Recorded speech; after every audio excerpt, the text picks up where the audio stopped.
the things that are everlasting, the things that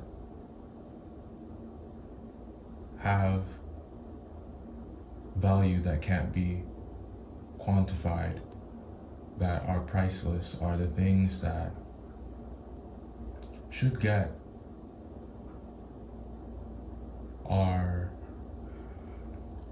those are the things that should get our attention. Those are the things that we should see for what they are when we have an opportunity to see them, to recognize them, to hail them up, to appreciate them while they're in our lives. It's unfortunate, though, that these are oftentimes the things that, the sense of value that they have don't really hit you until after the fact. This doesn't happen all the time, but it happens enough with the things that we care about, and it's because we're talking about priceless people, priceless once-in-a-lifetime opportunities. They have a pretty big impact on your life. It means a lot.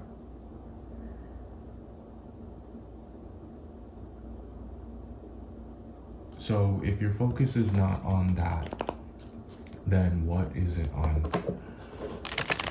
And I think that there is a material world, things that must be dealt with here, right in front of you first, things that need funding, that have some kind of, that have a price tag.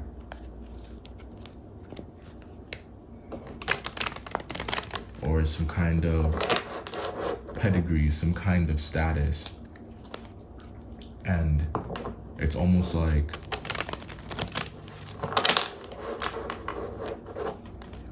not almost, that's where the focus is. That's the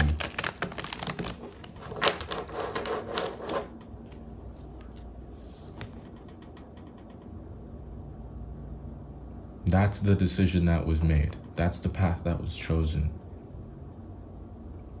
The Six of Cups coming out in the overall energy for you.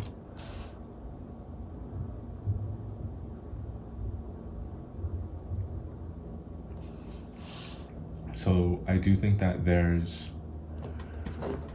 for some of you, yes, there is a person, a relationship, an old relationship, a bond of some kind, and you have a lot of history with this person. So I think that April for you has been about your friends, family, familia.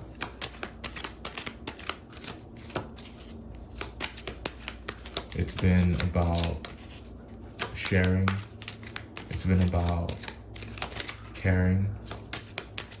And if it hasn't been about that, I think that that's something that you have grown to appreciate. You've grown to really value those people that are there for you when you need them.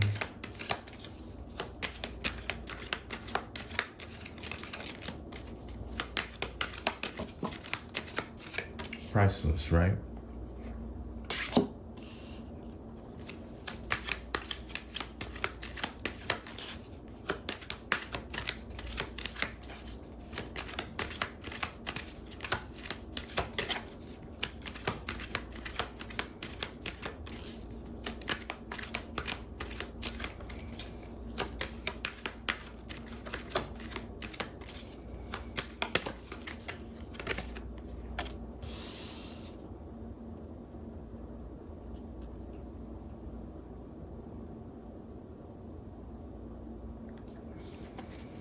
I think that demons that have been slayed should be left in the past.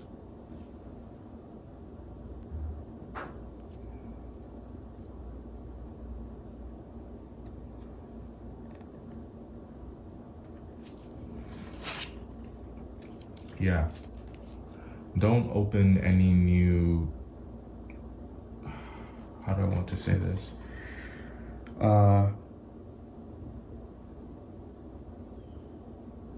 Don't reopen wounds, and don't pretend like there are wounds when there aren't any. Maybe when something is going so well, there's this suspicion that can sneak in that says something must be wrong here, that it's really not as good as it seems. And I think that there's a lot of bad that can really come from thinking about something from that space, or thinking about someone from that space. It then becomes very easy to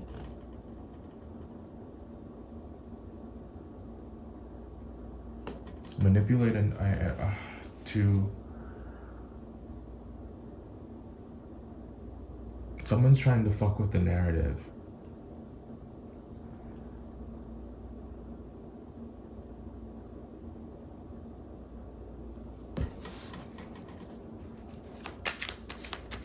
And it's like, there is only one version of the truth. There is no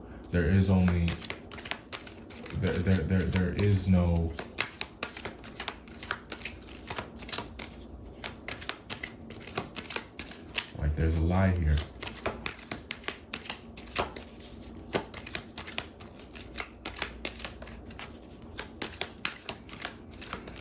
And it's like, it's fueled by superficiality. It's fueled by the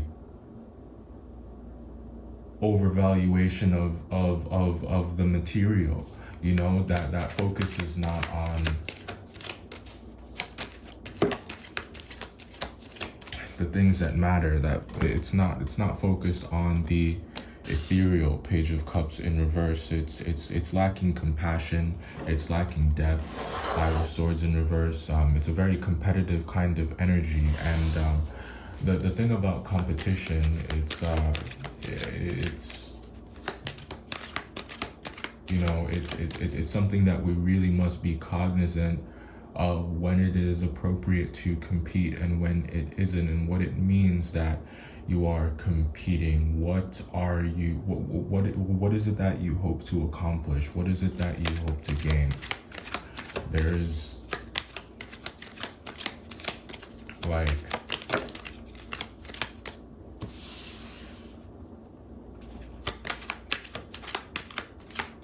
is it fame? Is it status?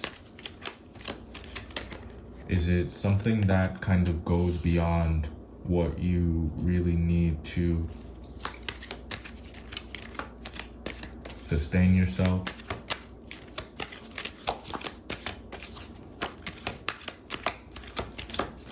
There's a lot of hierarchy of needs energy.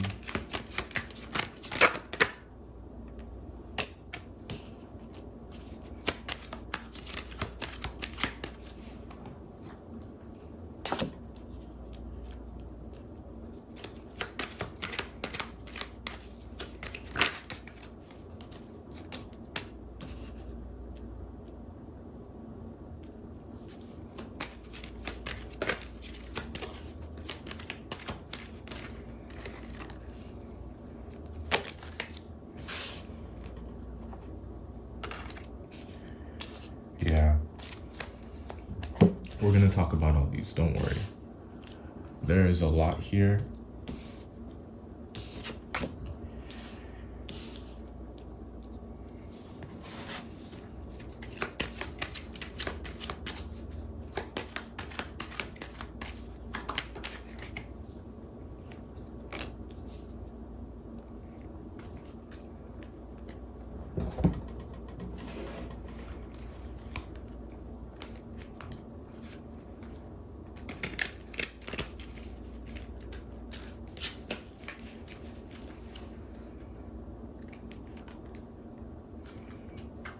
Somebody here believes something that just wasn't true. Somebody here said something that just wasn't true. There is a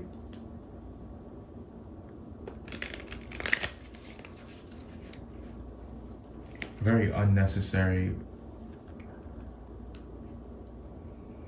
like, there's sabotage energy, and very uncalled for, very unkind, and the situation just doesn't call for it. There is this irrelevant nature to whatever this piece of information is, or whatever this action is.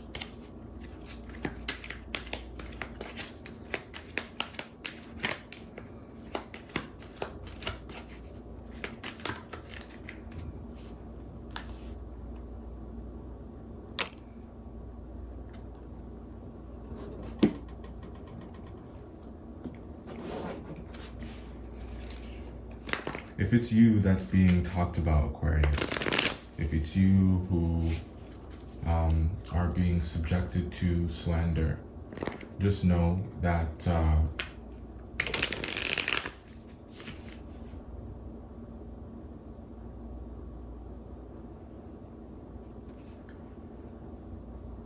your reputation speaks for itself.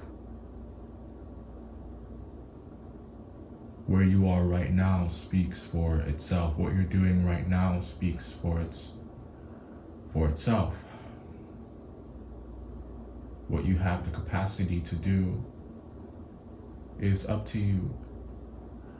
And if it's you that's doing this to someone else or subjecting someone else to this, I would ask you to,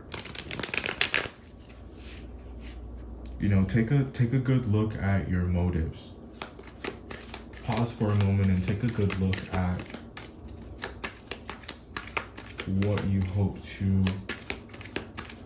accomplish. Zoom out and really take a look at what some of the things that you're saying, what some of the things that you're doing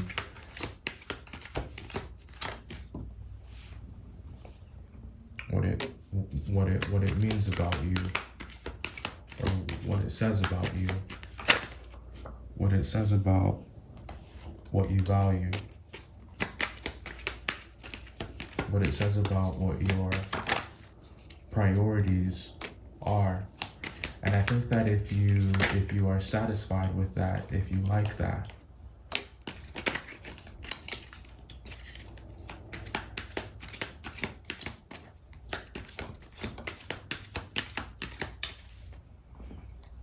then you should be okay with the consequences. But if you don't like what you see, if you don't like what you discover, what are you gonna do about it?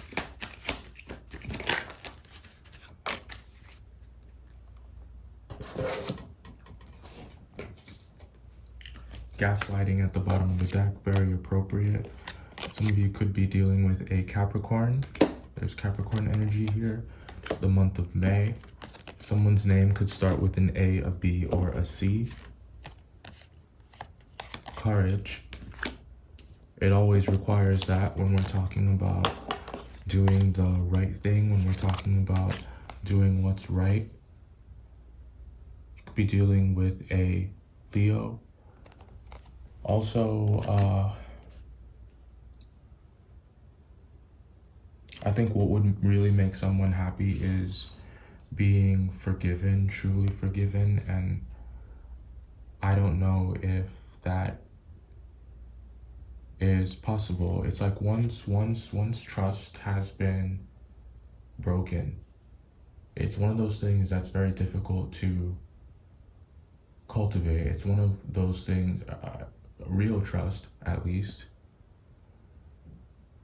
the kind that a price isn't attached to, the kind that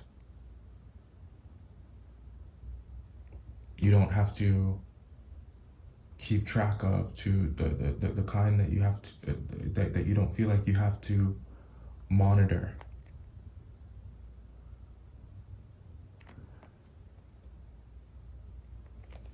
The number 3 and also February. And we got the number 8 and November. It's not, there's no significance between the numbers and the months, how I held them up. There could be, but that just is how I happen to show them to you.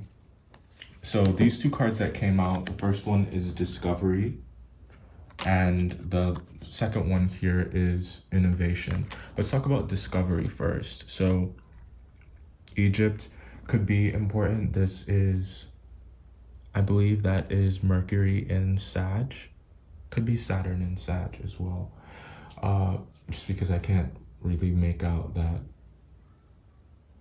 symbol there at the bottom. Or is it Pluto? It might be Pluto. So anyways, the point here, card number 9, 911 is here. I do think that this could be about self-discovery is the way that this is reading.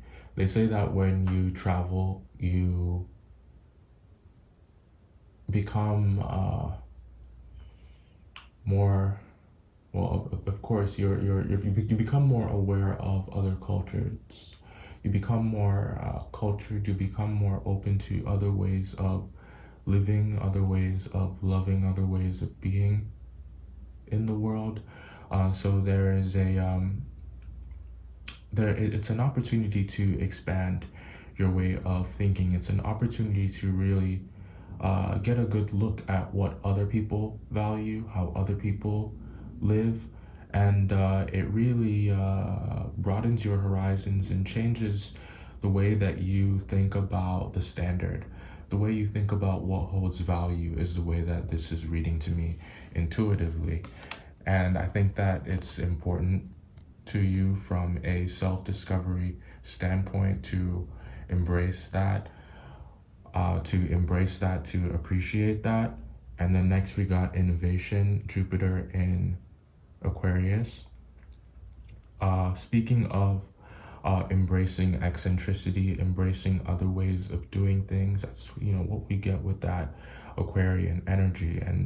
And speaking of needing to expand, we have Jupiter, this very is very expansive by nature. So it's, wow, these cards actually really just go together really nicely. So we got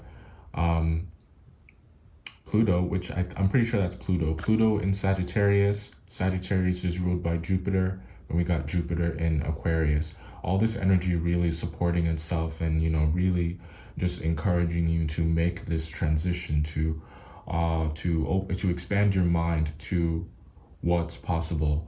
And I think that if there's a coming together that wants to happen here, just be careful what you interfere with. Be careful what you get involved with. Be careful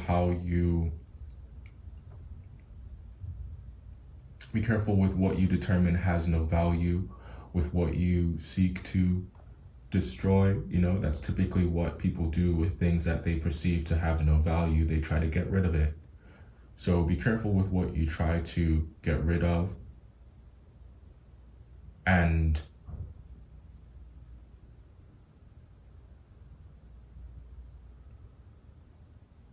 every life has meaning. Every life has value. And just because you don't understand someone's perspective, just because you don't understand how someone chooses to live or what they perceive to have value, it doesn't mean that it doesn't. One man's trash.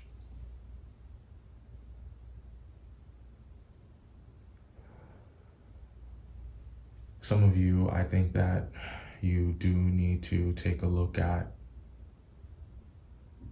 how you treat people. Like really how you treat them. And it's I know that you think that you treat them well, but what I'm trying to say is, does the way that you feel align, do your intentions, more accurately, do your intentions align with your actions? And how do your motives tie into all of that?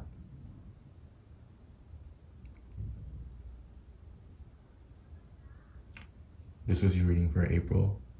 I love you. I'll see you in the next one.